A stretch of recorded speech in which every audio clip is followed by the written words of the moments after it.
Suara Hati, renungan hari ini, Sabtu, 29 Maret 2025. Topik, harus tegas melawan dosa.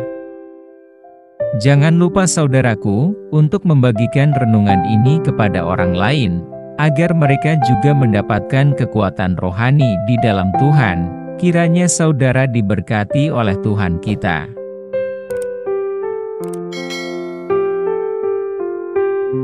Nas renungan hari ini, Matius 5 ayat 29 dan 30. Maka jika matamu yang kanan menyesatkan engkau, cungkilah dan buanglah itu, karena lebih baik bagimu jika satu dari anggota tubuhmu binasa, daripada tubuhmu dengan utuh dicampakkan ke dalam neraka.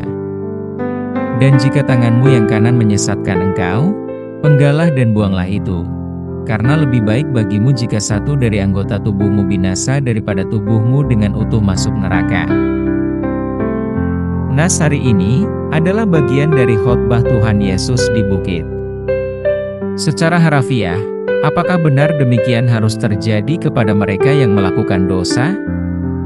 Manifestasi makna nas di atas bukanlah bermakna, jika mata sebelah bersalah, maka cungkilah.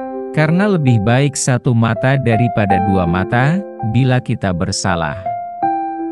Dan bila tanganmu sebelah berbuat kesalahan, maka potonglah tanganmu itu, sebab lebih baik tangan satu daripada kedua tanganmu tetapi engkau mendapat hukuman. Khotbah Tuhan Yesus adalah sebuah pengajaran kepada pengikutnya tentang kesadaran atas dosa. Ini menyatakan betapa seriusnya untuk menjauhkan dosa. Dosa merupakan penyimpangan atau anomali yang tidak boleh kita abaikan dengan dalih kasih, sekalipun ada kasih karunia yang kita anggap selalu tersedia atas pengampunan dosa. Roma 6 ayat 1 dan 2. Saudaraku, orang yang menganggap remeh dosa, berarti mereka sedang mempermainkan kasih karunia Tuhan. Sebab, Tuhan telah mengampuni dosa kita. Orang yang sudah bertobat, lalu kembali hidup dalam dosa akan menghalangi hubungan dengan Tuhan. Oleh karena itu, kita perlu mengambil langkah tegas untuk memerangi godaan dosa yang terus-menerus ada selama kita hidup di dunia ini. Melawan godaan dosa itu bukan dengan menjauhi faktor eksternal, seperti lingkungan yang buruk atau pergaulan yang menyesatkan, tetapi memperkuat dalam menjaga diri kita akan hati, pikiran, dan keinginan pribadi, agar tetap murni dan selaras dengan Tuhan. Walaupun dosa itu sering dipengaruhi hal-hal eksternal, sebenarnya akar dari lahirnya dosa itu ada pada kondisi internal kita. Dalam kitab Yakobus yang pertama dituliskan, tetapi tiap-tiap orang dicobai oleh keinginannya sendiri, karena ia diseret dan dipikat olehnya. Dan apabila keinginan itu telah dibuahi, ia melahirkan dosa, dan apabila dosa itu sudah matang, ia melahirkan maut. Ayat 14-15. Oleh karena itu, Tuhan mengingatkan kita, agar dengan tegas menjauhi segala sesuatu yang dapat membawa kita ke dalam dosa. Karena begitu kuat dan tegas penekanan arti kata yang diucapkan Tuhan untuk menjauhi dosa, maka diumpamakan mengorbankan bagian terpenting dari tubuh kita, asal kita dapat selamat dan hidup kekal. Adakah yang mau demikian? Saya pikir tidak akan ada yang mau. Marilah saudaraku, memohon Roh Kudus untuk menyelidiki apa yang menjadi akar dosa dalam hidup kita. Adakah keinginan-keinginan yang terlarang dalam diri kita? Kemudian mengambil langkah nyata untuk menyangkal diri dan menyesuaikan hidup sesuai dengan panggilan kekudusan yang Tuhan berikan. Lukas 9 ayat 23.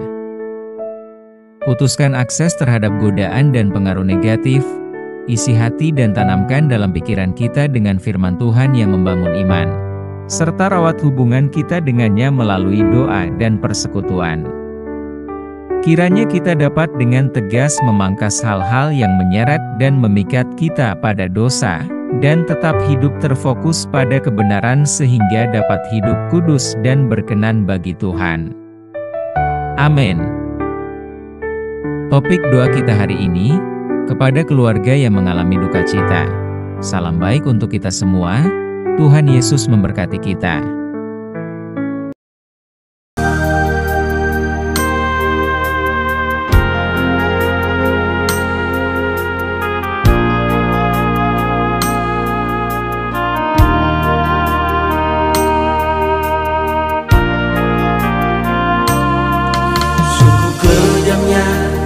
Dunia ini yang kami rasakan,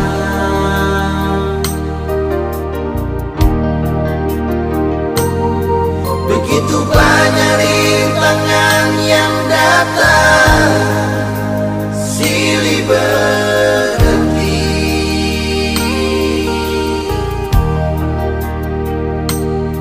Suka duka yang kami lewati, ya Tuhan.